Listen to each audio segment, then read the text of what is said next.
तो कहानी के शुरू में हम एक बड़ी सी शिप को जलता हुआ देखते हैं जिसमें काफी ज्यादा आग लगी हुई थी। उसी शिप के पास से एक छोटी कश्ती गुजरती है जिसमें 4 लोग बैठे कहीं पर जा रहे थे। उनके पास कुछ सामान भी था, पर तभी अचानक से उनकी कश्ती पानी में किसी चीज से टकरा जाती है और चलते चलते रुक गई थी। अब उन चारों में से एक आदमी पानी में नीचे की तरफ देखता है और अचानक से उस समंदर से बहुत ही खौफनाक हाथ निकलता है जो उस आदमी को खींचकर अपने साथ ले गया था और उन लोगों का सामान भी पानी में गिर जाता है। अब आखिर उन लोगों के साथ हुआ क्या था कोई भी नहीं जानता। आगे कहानी में हमें एंटोनियो नाम का एक आइलैंड दिखाया जाता है जिधर वहाँ के लाइट हाउस में एक लड़की बैठी सबको ये बता रही थी कि हमारे फोर फादर्स यानी कि हमारे बुजुर्गों की मूर्तियाँ बनाई गई हैं क्योंकि उन्हीं की कुर्बानियों की वजह से आज ये शहर बसा हुआ है और बहुत अमीर भी है, जिनमें से एक तो मेरे दादा के दादा थे। अब ये लड़की जो लाइट हाउस में बैठी रेडियो पर सब कुछ बता रही थी, इसका नाम स्टीव था। आगे हम उन बुजुर्गों के स्टैचू मूर्तियों को देखते हैं और ये आइलैंड भी इन्हीं बुजुर्गों की नस्लों से चल रहा था, यानी कि इनके बच्चे यहाँ पर आबाद थे। कहानी में आगे हम निक नाम के एक लड़के को देखते हैं जो अपने कुछ साथियों और एक दोस्त के साथ समंदर में मछलियाँ पकड़ने गया हुआ था। अचानक से उनकी बोट कश्ती का एंकर नीचे गिरकर फंस जाता है। वो एक पोटली में फंस गया था और ये वही सामान था जो हमने कहानी के शुरू में उन 4 आदमियों के पास देखा था जो पानी में गिर गया था और शायद कई सालों से वहीं पर था। अब उनकी बोट का एंकर ऊपर की तरफ आ तो गया था पर उसकी वजह से वो पोटली खुल जाती है और उसमें से सारा सामान बाहर आ गया था जिसमें एक बहुत ही पुराना कंगा और एक घड़ी थी। निक अब अपनी बोट का क्लच लेने जा रहा था जो वहाँ पर फंसने की वजह से टूट गया था। जहाँ पर वही रास्ते में उसे एक लड़की मिलती है जिसका नाम एलिजाबेथ था। ये निक की काफी पुरानी दोस्त थी। निक उसे ऐसे देखकर काफी खुश था। वो एलिजाबेथ से पूरे 6 महीने बाद मिल रहा था। अब निक उसे भी अपने साथ लेकर क्लच लेने चला जाता है। जब वो दुकान पर जाता है तो पीछे एलिजाबेथ के पास एक बूढ़ा आदमी आया था जो उसे एक घड़ी दिखाता है। ये वही घड़ी थी जो उस पोटली से बाहर आई थी और इस बूढ़े आदमी को समंदर के किनारे मिली थी। एलिजाबेथ जब उस घड़ी को हाथ लगाने लगती है तो वो बूढ़ा आदमी उससे ये कहता है, नहीं तुम इसे हाथ नहीं लगा सकती क्योंकि ऐसा करने से बहुत कुछ बदल जाएगा।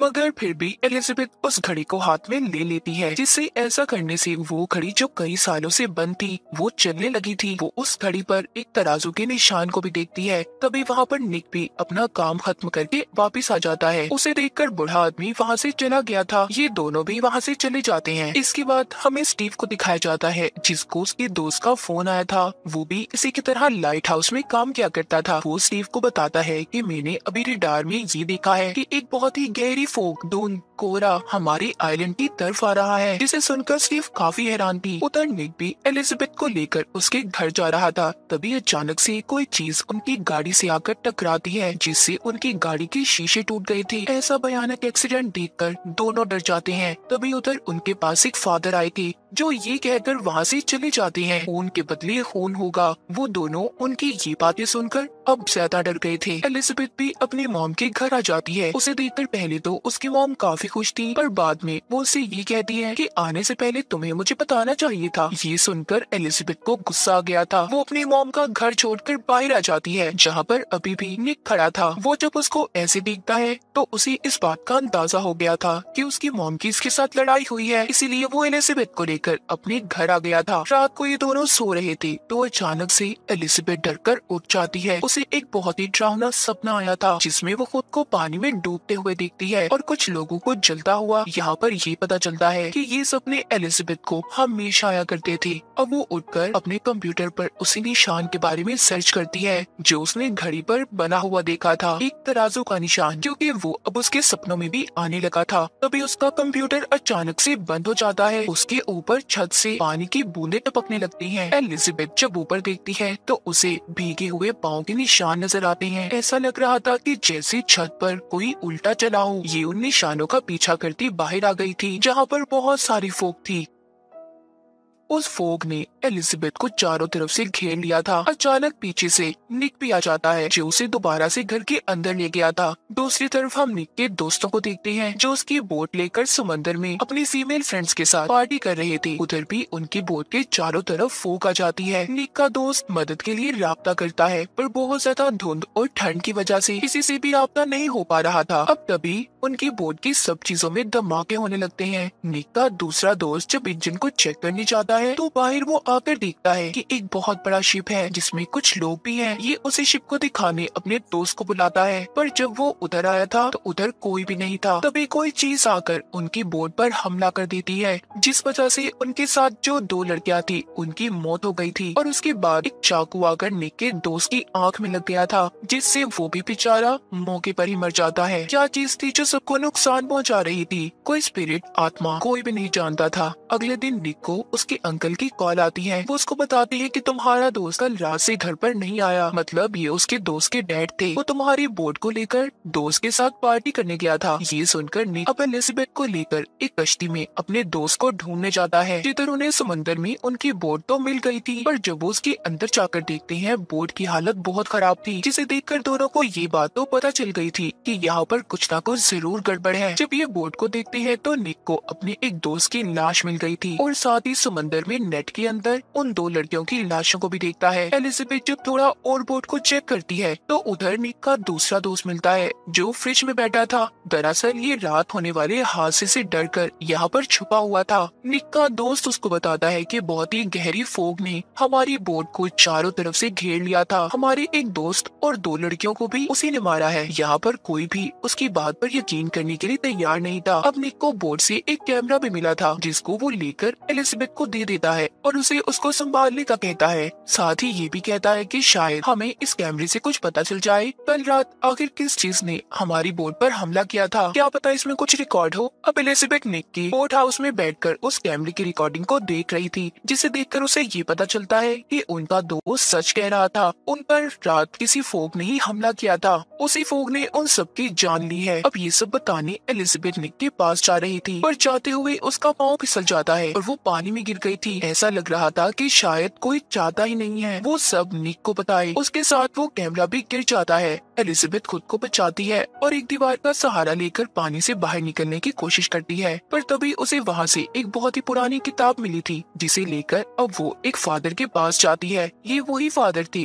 जो इनको पहले मिले थे, जिन्होंने ये कहा था कि खून के बदले खून होगा। एलिजाबेथ फादर के पास इसलिए आई थी क्योंकि इस किताब को इस फादर के डैड ने लिखा था, पर फादर इस किताब के बारे में एलिजाबेथ को बताने से मना कर देते हैं और ये कहते हैं कि यहाँ से चली जाओ वरना कोई भी जिंदा नहीं रहेगा। एलिजाबेथ को फादर की बातें बहुत अजीब लगती हैं, इसलिए वो अब इस किताब को लेकर निक के पास जाती है। ये दोनों मिलकर उस किताब को पढ़ते हैं, जिससे इन्हें ये पता चलता है कि उनके बुजुर्गों ने बहुत से मासूम लोगों की जानों को लेकर इस शहर को बसाया था। दरअसल एक आइलैंड था जिसको कारोबार के लिए बहुत बड़ा आइलैंड माना जाता था, जहाँ के लोग बहुत ही अमीर और पैसे वाले थे, पर एक बीमारी के फैलने की वजह से वो आइलैंड बर्बाद हो गया। अब उधर बस कुछ ही लोग बचे थे। वो अपनी शिप को लेकर एंटोनियो यानी कि जिस आइलैंड पर अब ये रह रहे थे इसी की तरफ रवाना हुए। उस शिप का जो लीडर था वो इस आइलैंड के लोगों से जमीन खरीदने का कॉन्ट्रैक्ट करता है, ताकि वो अपने बचे हुए लोगों को यहाँ पर आराम से लेकर रह सके। पर यहाँ पर रहने वाले लोगों ने उस लीडर को धोखा दिया। उन्होंने उसकी सारी धन दौलत को लूट लिया और उसके शिप में जितने भी लोग थे सबको बंद करके आग लगा दी। और यही वो सीन था जो हमने कहानी के शुरू में शिप को जलते हुए देखा था। उसी शिप में जलने वाले लोगों की आत्माएं अब यहाँ पर वापस आ गई हैं और यहाँ पर रहने वाले लोगों से बदला लेना चाहती हैं। इसके बाद हम स्टीव को देखते हैं जो वो लाइट हाउस में थी। वहाँ पर उस कमरे में आग लग जाती है जिसको इसका बेटा समंदर के किनारे से लाया था। स्टीव उस आग को बुझाती है, तभी दीवार पर उसी तराजू का निशान बन गया था जो घड़ी और कंघे पर था। अभी अपने बेटे को कॉल करती है और ये कहती है कि आइंदा तुम समंदर से कोई भी चीज उठाकर घर पर नहीं लाओगे।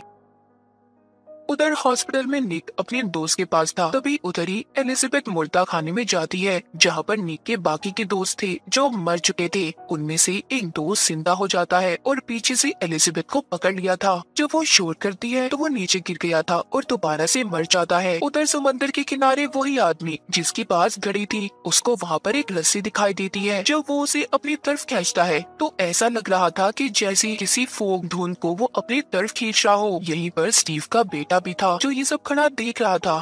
तभी उनके पीछे वो फोक आना शुरू हो गई थी। स्टीव का बेटा भागकर अपने घर के अंदर आ जाता है और जल्दी से उसकी नानी ने दरवाजे को बंद कर लिया था। स्टीव का बेटा मतलब अपनी नानी के घर पर था, यानी कि उसकी मॉम के अब आइलैंड में चारों तरफ फोक फैल गई थी। स्टीव उसी वक्त बैठी अपने दोस्त से बात कर रही थी, तभी हर तरफ से लाइट भी बंद हो जाती है। स्टीव के दोस्त का सिर्फ लैपटॉप चल रहा था और अचानक से कोई उसके दरवाजे पर दस्तक देता है। स्टीव अपने दोस्त से बात कर रही थी। वो उसे मना करती है कि वो दरवाजा न खोले, मगर वो दरवाजा खोलकर बाहर आ गया था, जहाँ पर फोक में एक आत्मा उसे जलाकर मार देती है। स्टीव ये देखकर बहुत ज्यादा डर गई थी और फौरन से अपने बेटे को कॉल करती है, जो अपनी नानी के घर पर था, पर मौसम की खराबी की वजह से वो कॉल नहीं लग रही थी। इसीलिए ये अब ऑन एयर आकर ये कहती है कि मौसम की खराबी की वजह से बहुत कुछ गलत हुआ है, और अपने दोस्त की मौत के बारे में भी बताती है, और साथ ही ये भी कहती है कि मेरा बेटा मुसीबत में है, प्लीज कोई है जो इस वक्त मेरी मदद कर सकता है। उसकी बातों को रेडियो पर निक ने सुन लिया था।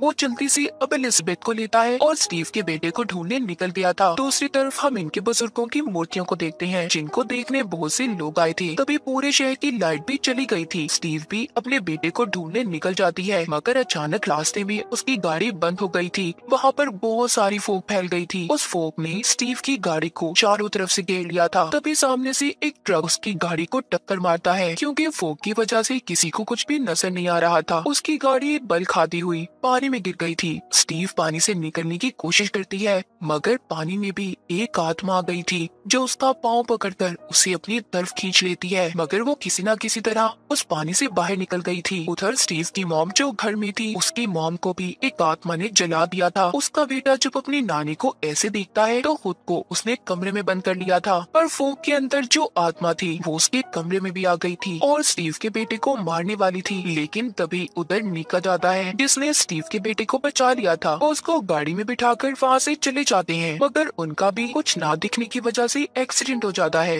ये भी पैदल अब आगे बढ़ते हैं। स्टीव भी उन तक पहुँच गई थी। ये सब मिलकर अब एंटोनियो हॉल के पास जाते हैं, जहाँ पर एलिजाबेथ की मॉम और बाकी सब लोग थे। ये सब मिलकर दरवाजों को बंद कर देते हैं। तभी अंदर एक लाश आकर गिरती है, जो निक के दोस्त के डैड की थी। जिसके बाद फोग में आत्मा भी अंदर आ गई थी, जिसने सबसे पहले एलिजाबेथ की मॉम को मारा था, क्योंकि वो उन्हीं में से एक आदमी की बेटी थी जिन्होंने उस लीडर के साथ गलत किया था। फिर वो आत्मा फादर को मारती है। दरअसल ये उसी लीडर की आत्मा थी जिसके साथ यहाँ के लोगों ने गद्दारी की थी। वो आत्मा यहाँ के मेयर को लेकर कब्रिस्तान में आ जाती है। वो आत्मा मेयर को कॉन्ट्रैक्ट के पेपर देती है। ये वही कागजात थे जो लीडर ने इन्हें पहले दिए थे। जिसके बाद लीडर की आत्मा उसे भी आग लगाकर मार देती है। इन सबको निक और एलिजाबेथ वहीं पर चुपके से खड़े देख रहे थे। जिसके बाद एलिजाबेथ उस लीडर के पास जाती है। जब वो उसका हाथ पकड़ता है तो एलिजाबेथ भी आत्मा में बदल गई थी। यहाँ पर हमें पता चलता है कि दरअसल एलिजाबेथ लीडर की बीवी का दूसरा जन्म थी, और इसीलिए उसे ऐसे सपने आया करते थे। जो शिप उसने जलता हुआ देखा और तराजू का निशान, साथ ही वो घड़ी जो उसके हाथ में आते ही चलने लगी थी, इन सब चीजों को निक भी खड़ा देख रहा था। और देखते ही देखते सब कुछ गायब हो जाता है। इसके बाद हमें अगले दिन का सीन दिखाया जाता है,